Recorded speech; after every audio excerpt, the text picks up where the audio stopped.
Hello guys, ito po yung isa sa mga router natin ginagamit sa atin pong OLT, no? Ito po ay napakamura lamang po. Actually, ito po ay used na po siya pero good as new po ito mga kaibigan. Kung gusto niyo pong bumili ng gaya ho nito, ay may link po tayo sa caption ho natin. Ngayon, ito po ay Xphone mga kaibigan. Ibig sabihin, pwede yan sa GPON at saka sa iPhone. Kung gusto mo ng budget meal na router, ito yung bilhin mo para makatipid po kayo.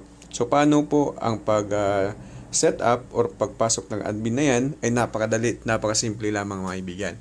Ayan, yung kanyang default IP address ay 192.168.1.1. Tapos, pag na-enter nyo yan, ito yung makikita ho ninyo. Palitan po ninyo, yung kanyang username is admin, tapos yung kanyang password is admin din. Ayan, admin. So, confirm lang natin. Ito yung makikita natin mga kaibigan. Punta tayo sa network. Tapos dito natin siya i-set up. So sa pag-configure natin nito, ay meron ho tayong tutorial sa YouTube po natin mga kaibigan. Pag gusto naman po natin na i-change yung kanyang SSID, punta lamang ho tayo sa WLAN.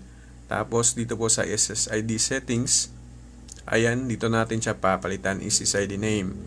Tapos yung password naman is sa security. Ayan. Tapos click submit para magiging okay na po yan. So, ganyan lang po siya simple mga kaibigan, yun pong pag-set up po ng atin pong router na ito. Ito po ay mabibili again dito po sa link na akin pong ibibigay or ilalagay po sa caption po natin.